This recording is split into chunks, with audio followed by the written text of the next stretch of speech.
think there's a certain fascination in why a place is abandoned in the first place, because it's not really normal for a building to be abandoned. I mean, when plans are first drawn up to build a building, no one actually ever thinks that it's going to be abandoned. People presume it's going to be used forever.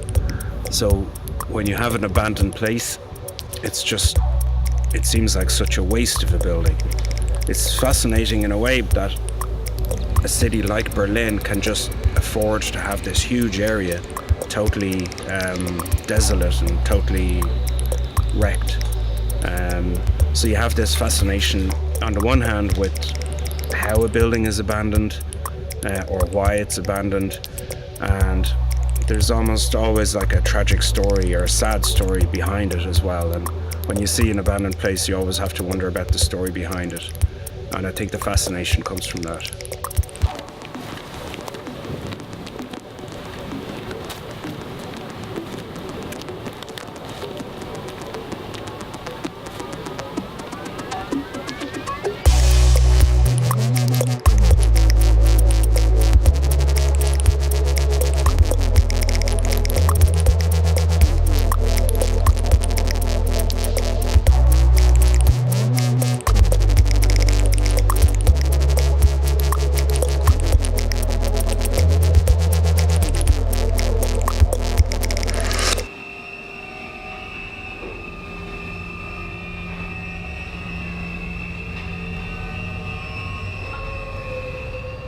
When I see a fence and it says, betreten verboten, or, trespassing forbidden, it's almost like an invitation. You have to accept it, and you have just this burning curiosity to go over the fence and see what it is that you're not supposed to see.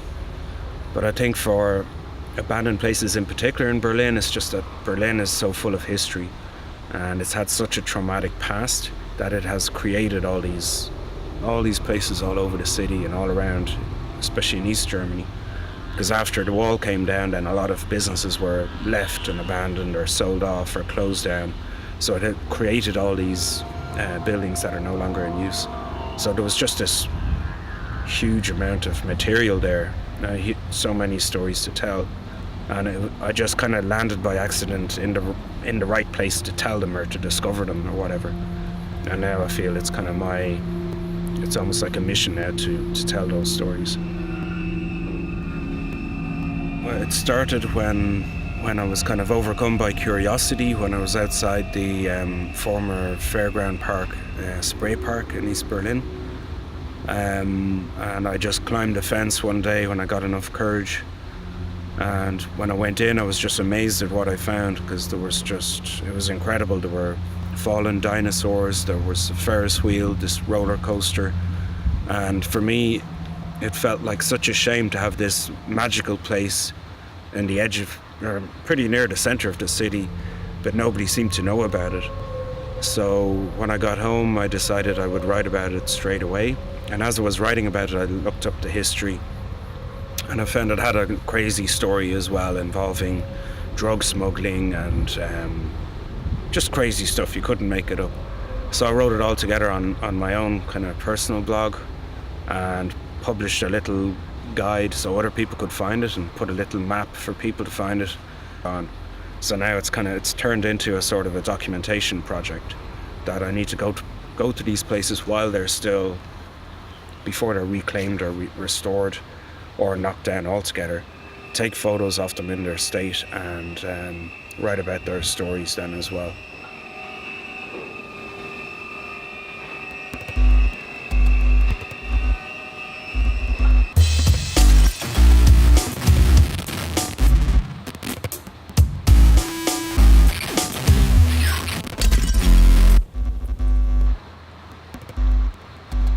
There are always clues in abandoned places from their past, and in that way they explain their stories. So when you go into even, an empty room, there may be a chair in the corner, and you may find like I found once a soldier's jacket on the back of a chair in an old Russian barracks. So obviously it was a clue to the past that, one stage or other there were Soviet soldiers here. So I think when you have abandoned places, even though the people have left, there are always items that they have left behind, which give clues to the past, which tell a bit about the story or try and tell the story. The story is never really complete because I guess, items on their own can't really tell the story, but that adds to the sense of mystery involved.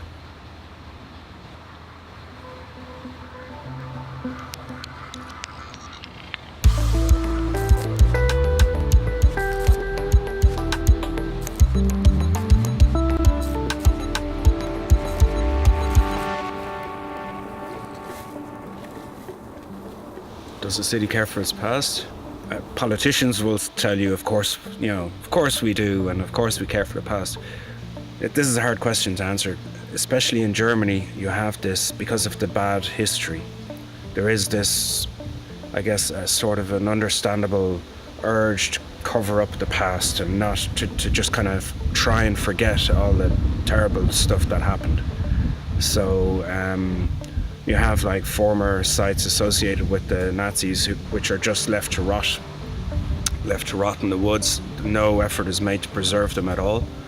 And I think that most people would prefer that they just disappeared without a trace forever. There are lots of examples of the city prioritizing investors over historical objects, things that should be preserved or things that are linked to the past, which would perhaps remind people of mistakes that should not be made again.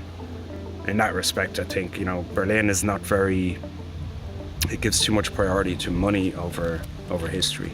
In many cases for investors, it's much cheaper to knock down a building or wait for it to fall down and then rebuild a brand new building. And for me, that, it doesn't make much sense. I mean, historically,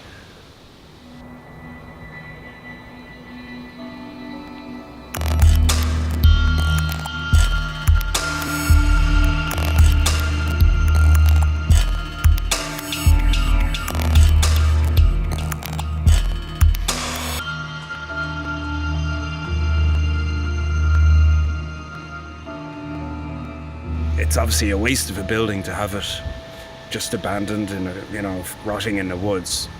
It was actually one of the reasons why I decided to publicize locations, was because I felt, at least if people come along and they can take photos there and do what they want, it's not so much of a waste. In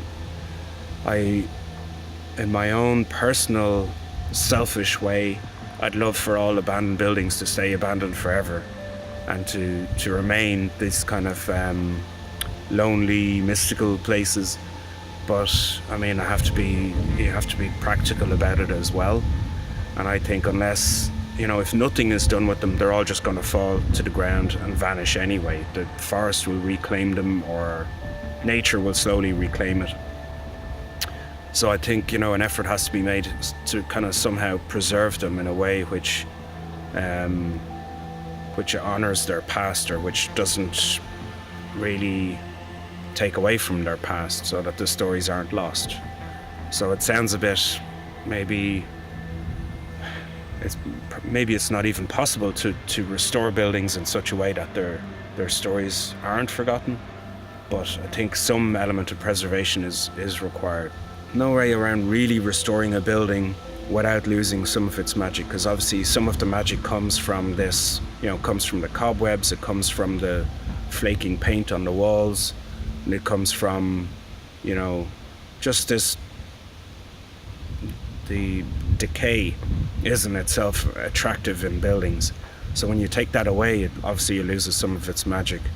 But I still think that, historical buildings can be restored in such a way so as to at least kind of preserve a bit of what, some part of their historical past.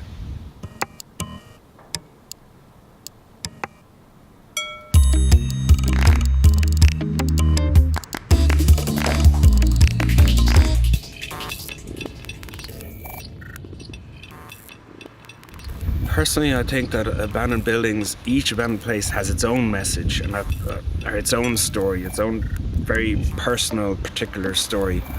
Altogether, I mean, you have to look at a place like Berlin, East Germany, and wonder why there are so many abandoned places. And I think the message from that is that, people made mistakes, huge mistakes, and were just wasteful with, they closed down factories, they closed down businesses after the wall came down, and it was just a huge waste of resources.